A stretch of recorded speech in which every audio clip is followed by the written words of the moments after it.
Olá a todos e todas! Hoje, dia 10 de outubro, é o dia onde a gente vai conhecer e entender o que é o parâmetro pré-exponencial da equação de Arrhenius e o que é a energia de ativação dessa mesma equação. Nós vimos na última aula que a equação de Arrhenius ela serve para uma coisa espetacular, que é predizer o valor que vai se encontrar a constante de velocidade a uma dada temperatura. E nós fizemos um exercício muito interessante, né? Um exercício muito bacana que auxiliou muito o entendimento disso, que era esse exercício aqui, né? Onde mostrava para você como que no exemplo aqui da hidrólise da sacarose, né, no processo digestivo, como que a temperatura exerce uma influência nessa constante de velocidade, né? Notem que a gente veio a esse exercício porque aqui na equação número 7 dos slides eu mostro essa relação entre duas constantes de velocidade, onde eu conheço pelo menos uma constante de velocidade a uma dada temperatura, e aí eu vou inferir qual que é a segunda constante de velocidade em uma outra temperatura. A única coisa que eu preciso saber é, obviamente, no mínimo, uma constante de velocidade e uma temperatura, e também do valor da energia de ativação dessa reação. O R, que aparece bem aqui em cima, é a constante dos gases perfeitos, a qual aí já é conhecida de todos, né? Mas lembrem que como a energia de ativação tem unidades de medida de energia, né? E a mais corriqueira, embora todas unidades de medida são intercambiáveis, né? Você pode transformar litro vezes ATM para qualquer outra unidade de medida de energia, como joule, como caloria, como eletronvolt, como qualquer coisa, né, que mensure energia, é mais prático, por causa que até os exercícios vão sempre fazer dessa forma, expressar tanto R como a energia de ativação em joule por Kelvin por mol, tá? Ou joule por qualquer, ou joule, geralmente joule por mol, né, que é o valor da unidade de medida da energia de ativação.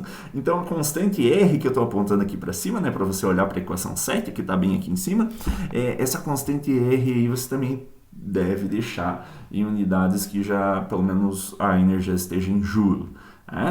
E então no exercício, até durante a execução, foi levantada a dúvida ali, né?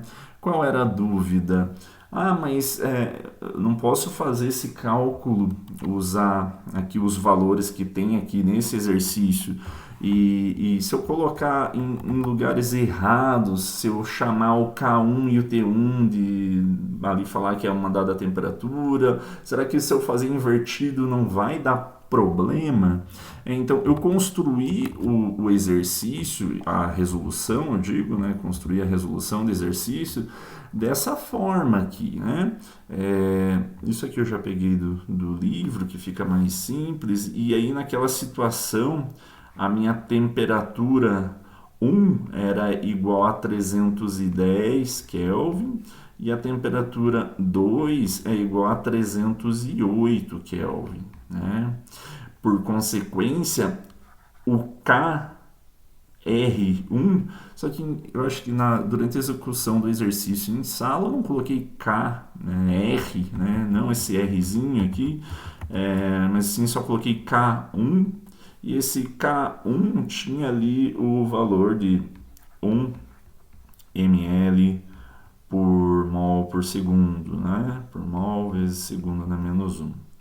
Então notem que esse K1 é devido a essa temperatura 1.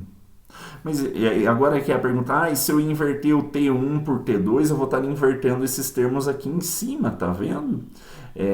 Será que não vai mudar? Não. Eu comentei isso em aula e acabei não tendo tempo de mostrar isso. Porque o exercício ele está aqui, ó, o ln do K2 sobre o K1 você tem, Aí aqui é a energia de ativação, 108 kJ por mol. Aqui o R foi convertido para kJ, então só multiplicou por 10 na menos 3, para você ter tanto em cima quanto embaixo dessa fração as mesmas unidades de medida, ou pelo menos unidades que você possa cancelar uma com a outra. E aqui ó, ficou 1 sobre T1 menos 1 sobre T2. Pegou? Isso foi o que eu fiz lá. A única coisa acho que ficou diferente é que eu converti na aula 108 kJ, eu coloquei 108 vezes 10 na terceira, joules, e aqui embaixo daí só usei 8,31 joule por Kelvin por mol. Mas é só uma outra forma de transformar quilo para valor numérico, né? Tá, e se por acaso eu vou lá e você, na hora do exercício, da lista ou da prova, inverteu, não tem problema nenhum, tá? Se você inverter, contanto que você chame agora o T1 de, sei lá, invertir, quer dizer, chamar isso daqui de T2 e o K1 agora é o K2, e aí você tem o T2 agora se torna o T1, e o que você quer encontrar é o teu K1.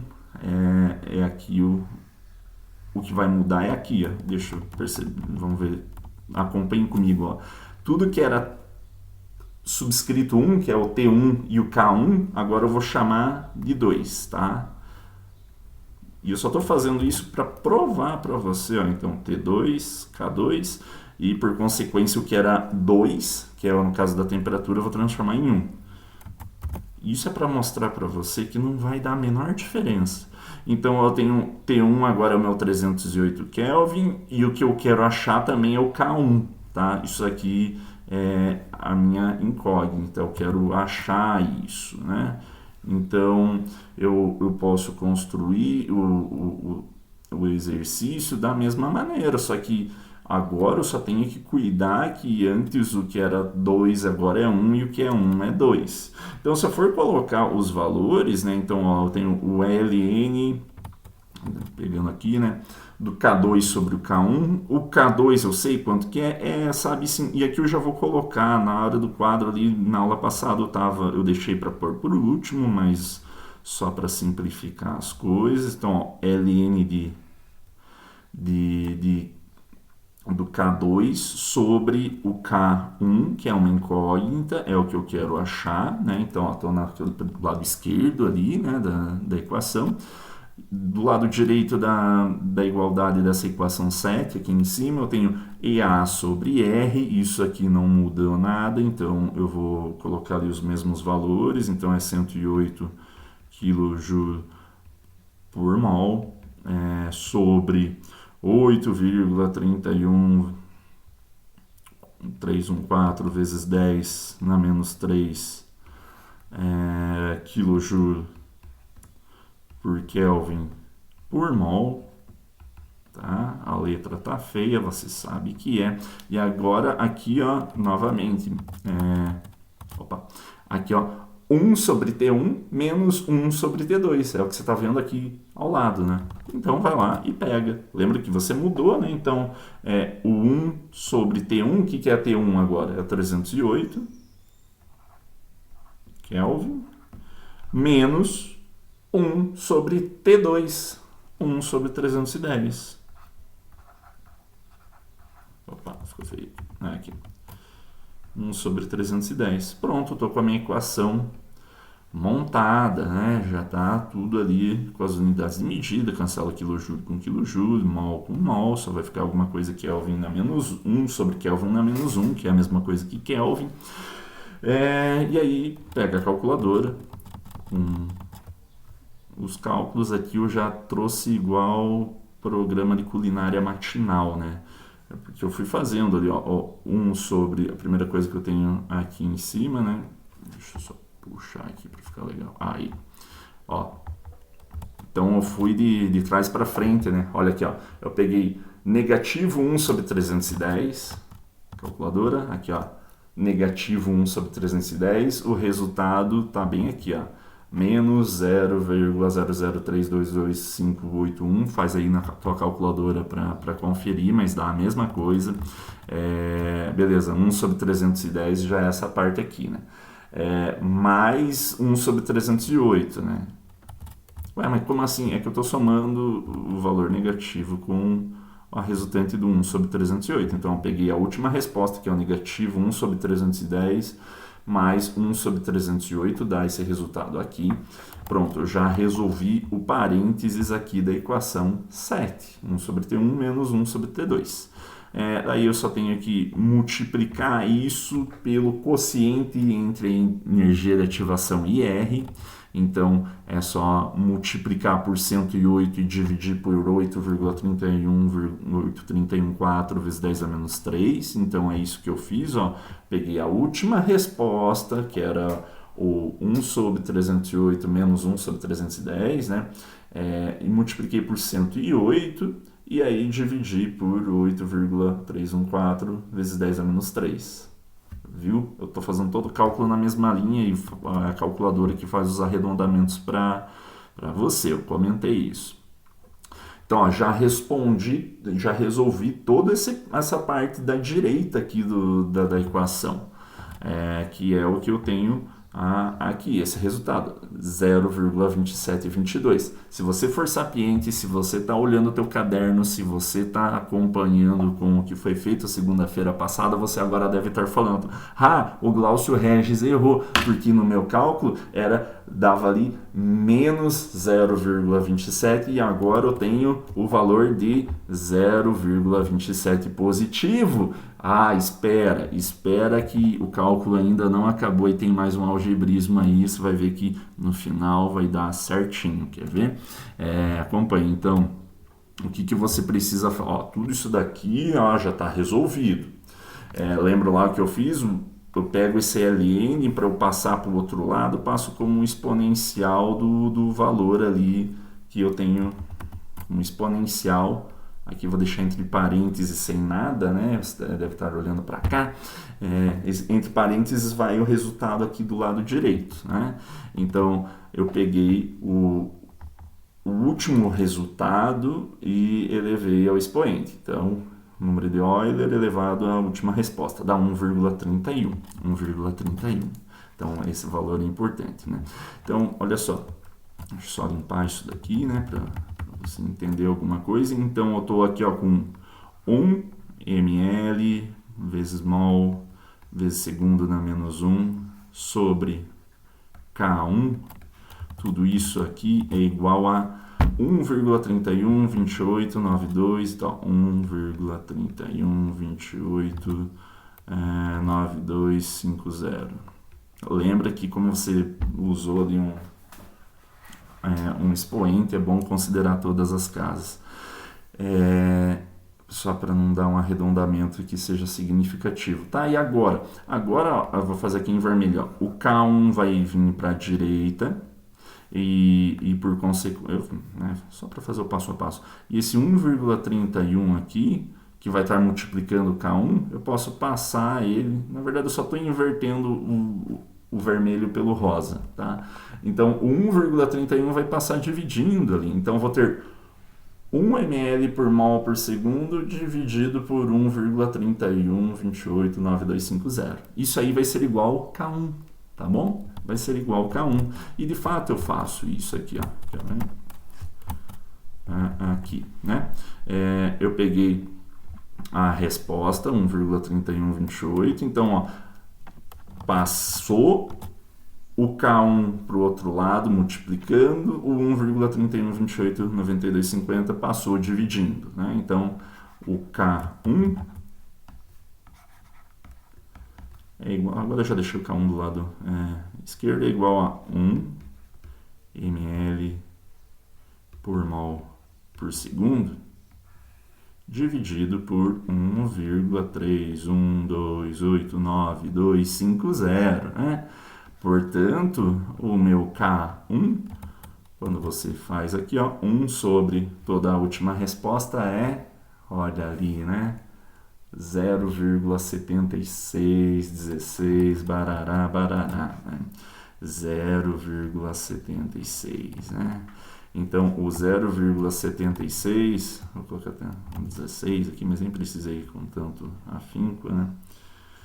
É a mesma resposta, né? Lembra lá, o K1 dava 0,76. Então, galera, dá na mesma, tá?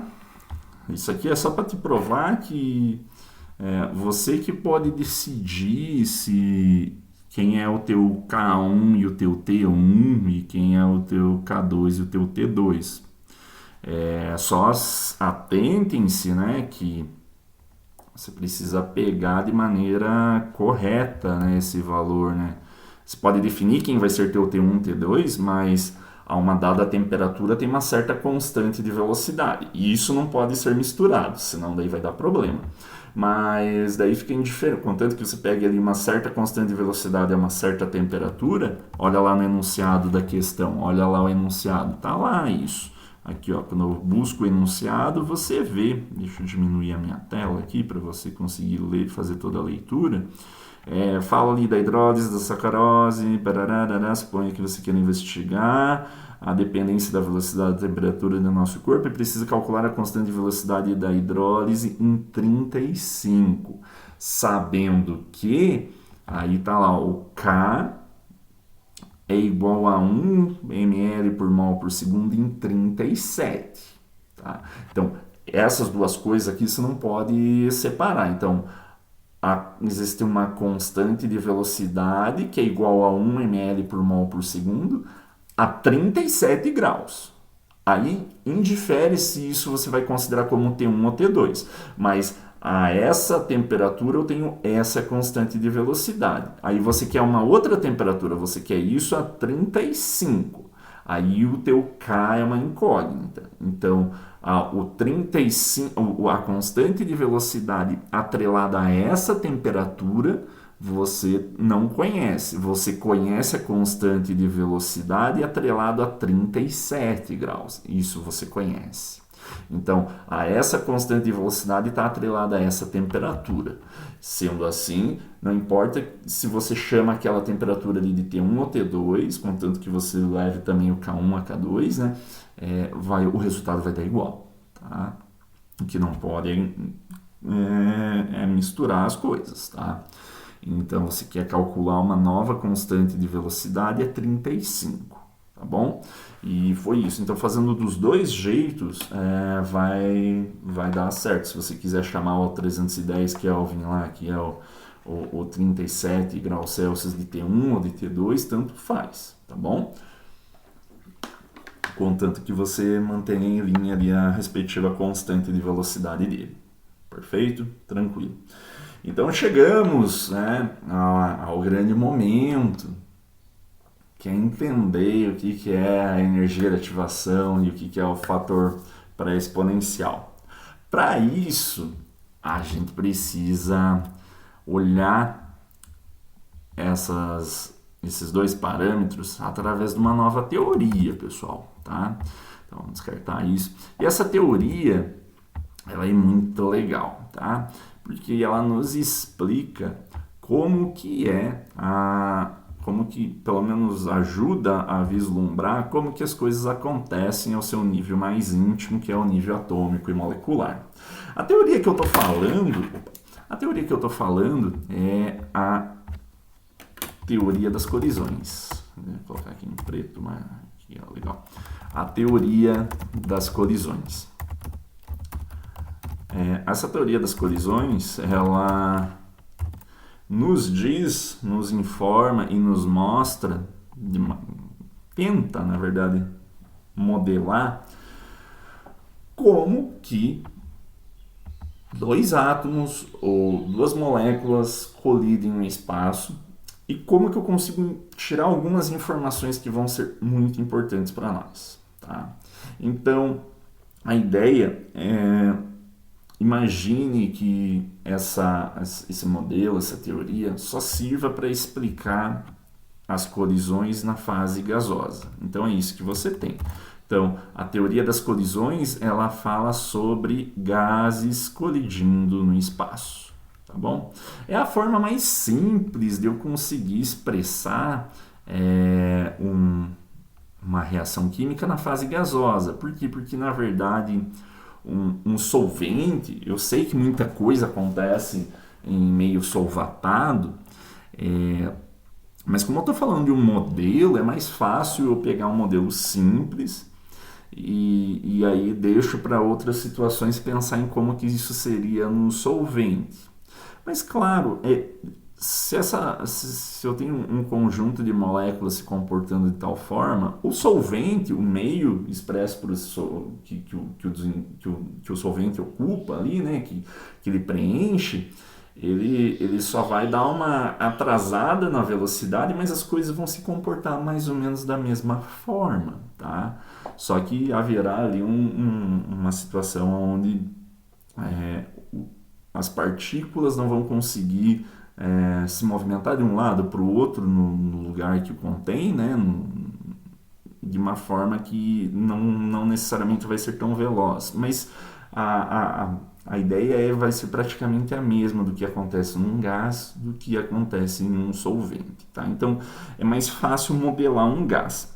E para que isso seja verdadeiro, né, para que eu consiga fazer uma teoria de colisões, eu posso imaginar que esses gases, essas reações que vão acontecer na fase gasosa, elas sigam modelos bem simples. Então, qual que é o modelo mais simples para eu pensar em um conjunto de moléculas que são gasosas, a molécula A e a molécula B, ou átomo A e átomo B, o que precisa ter para que elas reajam? O que acontece que faz... qual que é a premissa fundamental para que duas moléculas ou dois átomos exerçam uma reação ou sofram uma reação química? Eles precisam se encontrar no espaço, né?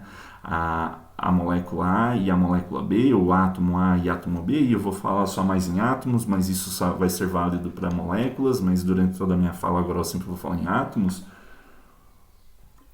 Elas precisam se colidir no espaço, tá? É a primeira coisa, porque senão não vai dar certo, né? Imagine aqui que a molécula A, só para desenhar uma molécula aqui, então seja uma molécula diatômica AA e a molécula diatômica BB, né? Elas precisam colidir, né? Agora pensa dessa forma comigo, do que adianta colidir se a colisão não for boa, né? Porque da maneira como eu desenhei aqui ao lado, é factível de você pensar que as coisas podem colidir de uma outra forma. Qual seria a outra forma? Aqui eu desenhei aquelas setinhas para indicar o sentido da movimentação. Mas, e por acaso, se eu tivesse as moléculas A e A, aliás, a molécula diatômica AA dessa forma, e a molécula BB dessa outra forma aqui. Eu sei que o meu desenho tá esdrúxulo, tá? Eu sei que tá. Mas é só para fazer uma representação mais ou menos. E que o momento dela do AA fosse para lá e do BB fosse para cá, né? Note que eu coloquei eles até um pouquinho fora de nível, né?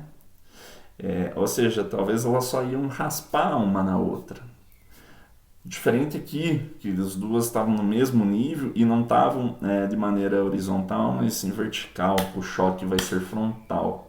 E imagina também que então, se eu estou falando desse choque, então a premissa para que para que essa reação aqui em cima aconteça é tal qual ao fato de que quando elas colidirem, eu vou ter a formação de uma molécula aqui que é a bolinha A com a bolinha B, aqui, unidas, e aqui embaixo, né, para ficar a estequiometria legal, A aqui e B aqui, né? Pronto, ó. Então aqui ao lado esquerdo, deixa eu apagar aqui o meu sistema não muito ideal, só para poder escrever. Então aqui do lado esquerdo tem os meus reagentes E aqui do lado direito eu tenho os produtos, né? Os produtos. Então, note que aquilo que eu estava falando ali antes é relevante o jeito como as moléculas estão colidindo, tá? Porque se elas estiverem colidindo dessa maneira, ou nem colidirem muito bem, não vai acontecer reação química. Vai precisar com que elas colidam frontalmente aqui, né, para que essa ligação aqui que eu vou fazer em verde, AA seja quebrada, essa ligação BB seja quebrada, e haverá uma nova ligação que eu vou colocar aqui em cor de rosa, formando AB e AB, que é o que vai acontecer ali, tá bem feio esse desenho, aqui ao lado, né? Então, olha, para que uma reação química aconteça,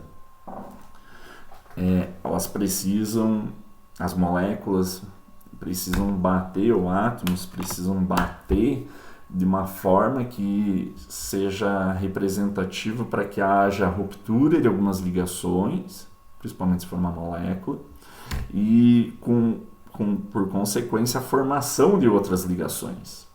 Perfeito? Foi isso que eu mais ou menos desenhei aqui para você. Nota que se não bater dessa forma, não bater de maneira puntiforme, né, que é quando fica justaposto essa colisão, digamos que elas batessem assim, não ia conseguir, por exemplo, vou desenhar essa situação aí que eu acabei de mostrar com as minhas mãos, né? Então vamos desenhar aqui, ó, o A e o A aqui novamente, batendo com, agora digamos que eles vão bater de frontalmente aqui, de frente, né? Mas note que, beleza, até vai ter essa ligação sendo formada aqui entre A e B, mas aí vai romper essas outras duas ligações aqui, então como produto talvez eu até tenha, ali vou colocar os produtos aqui embaixo, eu até tenha a formação da molécula AB, mas eu também vou ter um A perdido e um B perdido, então isso nem seria tão...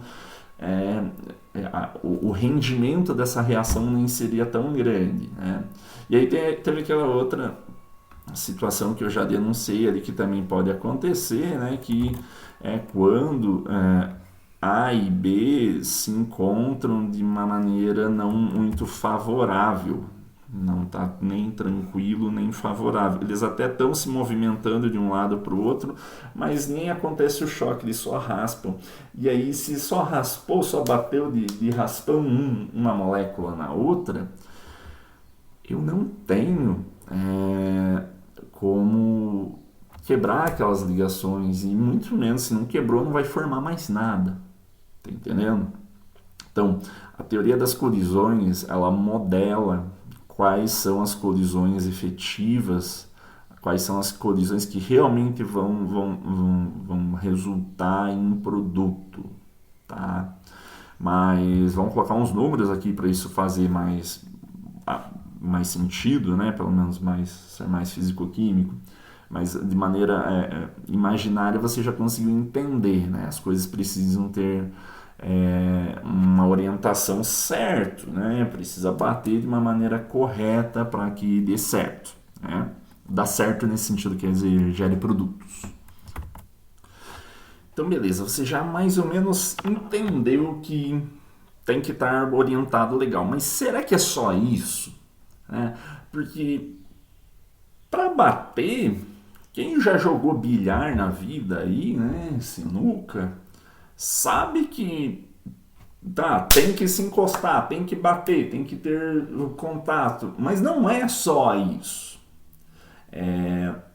Às vezes as bolas numa mesa de bilhar, assim como as moléculas de um gás que estão reagindo, eles precisam ter uma energia o suficiente para fazer isso, né? Porque se a minha premissa é de uma molécula azão, azão, bezinho, bezão, bezão, né? Como é o que está aqui, para que bata e tenha a reação, vamos ter que imaginar que precisa ter uma certa quantidade de movimento para que isso consiga acontecer, porque, né, se vai ter que romper a ligação, a força dessa ligação rompida tem que ser proporcional a essa energia gerada no impacto, né? Se você for pensar em dois carros colidindo, só dá perca total quando a energia foi muito forte, a velocidade for muito forte. Se cada carro, não tiver carro, um carro tá parado e um carro tá andando a 1 km por hora, mal vai riscar o para-choque, né? Agora, se os dois estão vindo a 90 km por hora, um em relação ao outro, aí a pancada é feia. Aí quebra ligações do carro, né? Todas, né? Isso aqui, diferentemente de um carro, em um sistema gasoso que está acontecendo aqui, a química, né? Quando além de quebrar ligações, logo elas se refazem, às vezes se organizam de uma outra maneira, tá? Então, como que a energia será? A gente já viu mais ou menos como que pode ser essa questão energética aqui nessa animaçãozinha, né? Como que seria essa energia das moléculas. Então vamos colocar aqui umas bolas aqui que representem essas esferas azuis, aqui tem roxo, né? Mas note que umas delas estão andando transcorrendo uma certa velocidade. E vamos colocar uma outra cor aqui de bolinha, que mais pequena, né? Mais pequena ficou péssima, menor, né? Menor. Então essas esferas menores, elas estão numa velocidade muito maior, né? Por uma questão mais óbvia, né? Aquilo que é menor tem menor raio, tem menor massa, até consegue viajar mais rápido de um lado para o outro. Pelo menos aqui isso é inteiramente verdadeiro. A temperatura está sendo mantida constante, a pressão constante, o volume também. Então notem que eu posso mensurar, vou esconder agora aqui para você ficar prestando atenção no que eu estou falando, a gente pode mensurar a velocidade cinética dessas moléculas.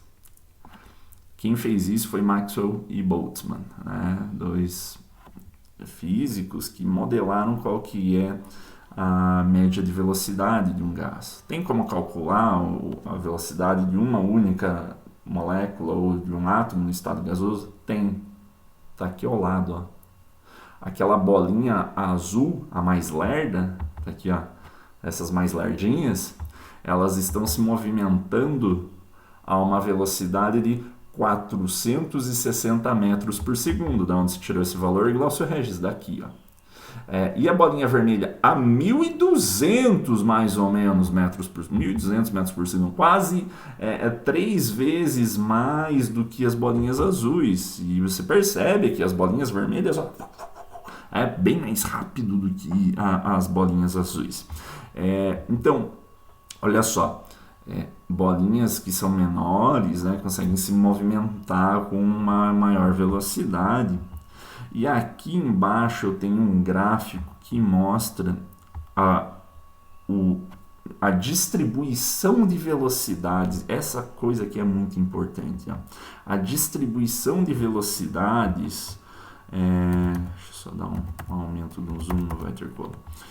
Mas ele está bem aqui, ó, ao ladinho. A distribuição de velocidades das bolinhas azuis e a distribuição de velocidades das bolinhas vermelhas. Como assim? Como assim?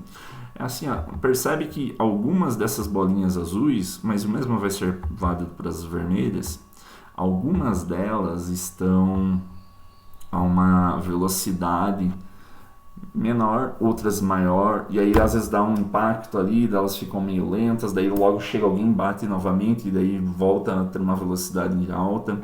Então esse gráfico ali aqui ao lado está mostrando qual é a proporção de partículas que tem uma certa velocidade. E você percebe, ó, tá na abscissa aqui, ó, speed, né, no eixo X, a velocidade delas. Então você percebe que existe, e na ordenada, né, número de partículas no eixo Y, no eixo vertical, você percebe, ó, que tem muitas moléculas, muitos átomos com uma velocidade pequena, por causa que está próximo do X, olhe para lá, e pouquíssimas moléculas ou átomos estão com uma velocidade maior, ou seja, mais para a direita desse eixo do X. Quando eu coloco no eixo, eu acho que eu não consigo tirar Aqui está sendo o plot dos dois. Mas ó, aqui ao lado você vai começar a perceber também um padrão em vermelho que mostra a distribuição de velocidade das bolinhas vermelhas. Percebe? Essas bolinhas vermelhas, eu vou refazer aqui só para ter só as bolinhas vermelhas no sistema, que aí você consegue enxergar melhor aquele gráfico ali. Então vamos colocar bastante bolinha vermelha ali e só elas, e aí você percebe que elas começam de colidir, né? E você vê a média de velocidade. Agora sim, só está enxergando as bolinhas, só as bolinhas vermelhas. Tá vendo que esse gráfico é muito mais achatado do que das bolinhas azuis, que eram aquelas barras bem maiores? Isso quer dizer uma coisa, que essas bolinhas vermelhas, por serem menores, elas estão muito mais espalhadas em uma grande faixa de velocidades. Tem algumas que estão mais lardinhas, tem umas que estão mais rápidas, mas existe, olha aqui onde o meu mouse estava apontando, existe uma certa proporção razoavelmente grande que se espalha por uma grande quantidade de velocidades, tá? E que não são nem as mais lerdas, nem as mais velozes, mas a grande maioria das moléculas estão em uma região de velocidade intermediária. Deixa eu refazer tudo aqui só para as bolinhas azuis, para você perceber que quando eu só coloco, ou bolinhas roxas, né? Olha só o gráfico da velocidade ali. Elas estão mais lentas, né? Então, se está mais lento, esse gráfico ali vai mostrar uma grande quantidade de bolinhas, muito mais numa região de velocidades menores, né? Elas estão mais lentas. Pode ver, o gráfico parece que está mais contido somente em uma região, e é da região das menores velocidades. E daí, Glaucio Regis? É uma pergunta que se pode estar se fazendo. Isso vai fazer toda a diferença. Por quê? Porque quando eu estou mostrando esse gráfico, eu estou falando para você uma coisa, que as moléculas, os átomos, eles vão se movimentando com uma certa velocidade, só que, claro, não são todas que estão à mesma velocidade, mas eles têm uma distribuição. Acontece que quando os átomos, as moléculas são menores, fica mais uniforme essa distribuição. Aquele gráfico fica mais achatado, fica tudo mais uniforme. Eu vou ter uma proporção mais distribuída de velocidades, e geralmente essas velocidades vão ser maiores. Diferente das moléculas maiorzonas, né? Elas vão estar mais lentas, e quase todas elas vão estar nessa região de menor velocidade. Quanto maior for essa velocidade delas, quanto mais eu conseguir fazer com que essa velocidade, essa energia cinética aumente, mais fácil vai ser para que aconteça a reação. Por quê? Porque eu vou precisar de... Olha isso, é mais fácil acontecer essa reação porque nesse exemplinho aqui que eu fiz, se as coisas tiverem mais energia, tiver mais velocidade, isso aqui vai acontecer melhor, vai acontecer de uma maneira mais rápida, tá? Então isso vai ser uma coisa importante. A energia, como as moléculas ou átomos estão colidindo no meio. E eu já sei que moléculas grandes ou átomos grandes vão ser mais lentos, enquanto moléculas menores ou átomos menores vão ser mais rápidos. No somatório da história, eu preciso ter uma condição onde, mesmo que eu tenha moléculas ou átomos de pesos e massas diferentes ou volumes diferentes, eles vão precisar ter um mínimo. Se existir um mínimo de energia para quebrar essas ligações, eu vou conseguir fazer a quebra das ligações e a formação de novas ligações. Então, essa energia mínima, aqui já está quase na hora de finalizar pelo menos um vídeo, essa energia mínima que precisa existir tem um nome, é a energia de ativação da equação de Arrhenius. A energia de ativação da equação de Arrhenius é a energia mínima que o sistema ali, que esses átomos e moléculas precisam ter, para que tenha um choque realmente efetivo, e que esse choque realmente efetivo quebre ligações e forme novas ligações. tá? Então, a energia de ativação é essa energia mínima necessária que o teu sistema precisa ter, essa velocidade que elas precisam ter, para que se tem velocidade, tem força, né? Tem uma certa energia suficiente para quebrar as ligações químicas. Então, a energia de ativação da equação de Arrhenius, pessoal, é necessariamente esse movimento das moléculas que aí tem mais alguns detalhes que eu já vou falar no próximo vídeo, que vai fazer com que eu consiga saber o quanto que eu preciso ter de mínimo de energia para que as moléculas colidam no espaço, rompam ligações químicas e formem novas ligações químicas. Tá? Essa é a definição de energia de ativação, essa energia cinética necessária para que tudo isso aconteça. Mas e o que é o parâmetro, o fator pré-exponencial da equação de Arrhenius, né?